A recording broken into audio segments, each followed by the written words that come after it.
Hey guys, what's up? Now this is going to be the final part of my revised favorite movies list, in which I'm going to go from numbers 10 to 1. Alright? So let's get started. Okay, so coming in the list at number 10 is Pirates of the Caribbean: The Curse of the Black Pearl.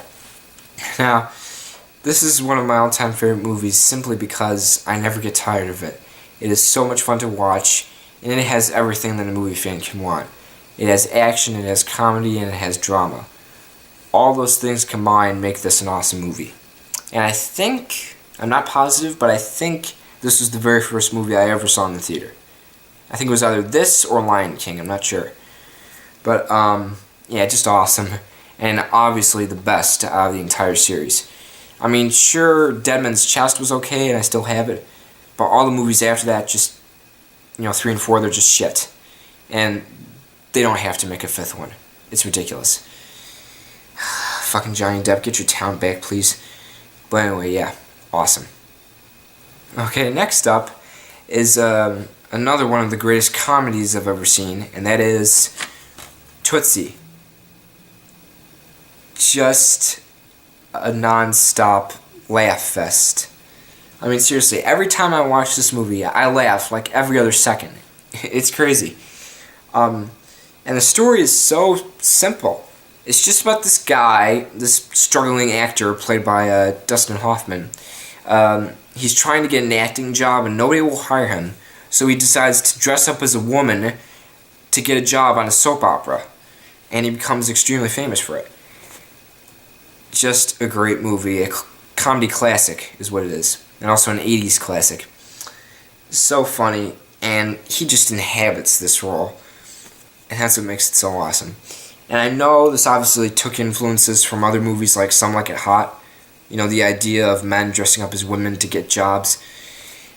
But yeah, still a great movie and one that you should really check out if you like comedies. Okay, next up is a movie that is the greatest in a trilogy. And that is Indiana Jones and the Last Crusade. Yes, I said trilogy. I said trilogy. You wanna know why? Because I do not count Kingdom of the Crystal Skull. It is a piece of absolute shit, and it should be burned. You hear me? Burned. But yeah, anyway. Just an awesome movie. Full of action, comedy, and just heart. And that's why it's so good. And the reason it's my favorite out of the entire trilogy is because it has everything that the last two movies did and more. I mean, it has the action, it has the comedy, it has everything that made the Indiana Jones movies good.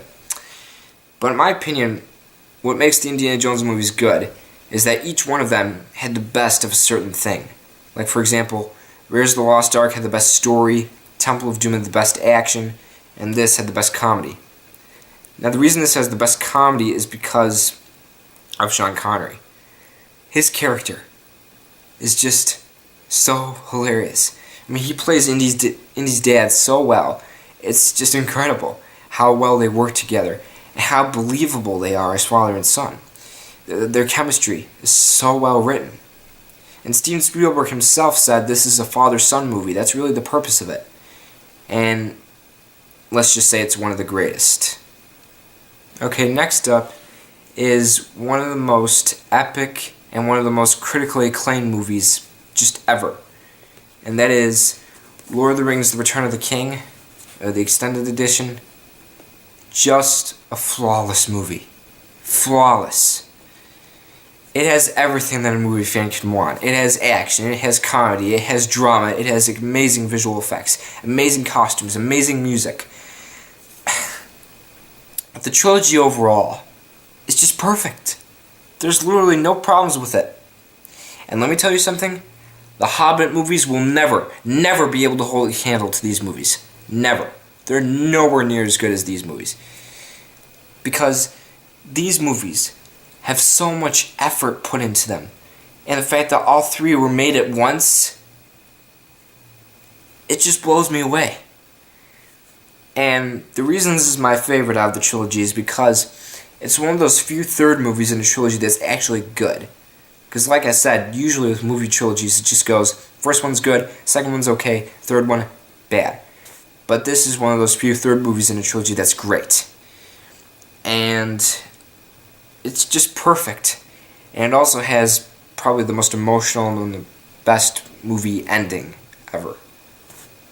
But yeah, awesome. Okay, next up is one of the most controversial movies I've ever seen, and also the most underrated movie I've ever seen, and that is American Psycho. Just an incredibly funny and incredibly interesting dark comedy. Yes, I said dark comedy. That's what this movie really is. It's not a horror movie by any means. If you really break it down, it's a dark comedy. Because the main character, played by Christian Bale, he's just so wacky and bizarre. And it's hard to believe that he's a serial killer, but he kind of lives this double life. Like, by day, he's a boring businessman. By night, he's this psychotic serial killer. But the things he does in this movie are so hilarious. Like, every time, before he kills people, he goes on a monologue about an 80s rock band or musician or whatever. And it's so entertaining to watch. Like, my favorite scene in this movie is when he kills Jared Leto's character with the axe, while Huey Lewis and the News Hip to Be Square is playing in the background. It's too funny. You gotta see it to know what I'm talking about. Okay, next up is a movie about a real event that is 100% historically accurate. And that is 13 Days, an incredibly well done movie.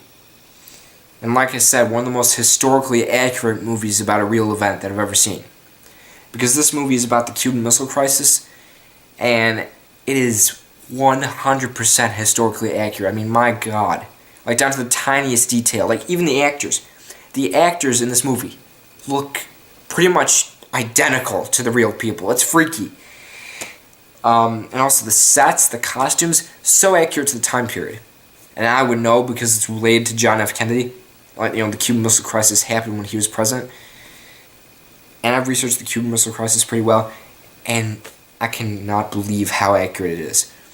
Because when it comes to movies like this, I'm really picky about is it historically accurate or not. Well, I can safely say it is 100% historically accurate, and that's why I love it. But also incredibly acted too. I mean, the drama in this movie is so realistic and well acted. It's incredible. But yeah, awesome movie. Okay, next up is a movie that you might be surprised is on this list, but I put it on here because it's a musical, and I do like some musicals, but this is one of the few that's good. And that is Moulin Rouge. Now let me explain. I think the singing in this movie is incredible. Especially Ewan McGregor. Like, before I saw this, I was just used to him being Obi-Wan Kenobi, but I never knew that he had this great of a singing voice. He sounds like a fucking angel. He has the voice of a freaking angel in this movie. It's incredible. But also the story is really well told. It's basically a love story and a musical combined. But it's one of the few that's good.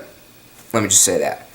And yeah, the movie does start out pretty fucked up and weird, like most of Baz Luhrmann's movies do.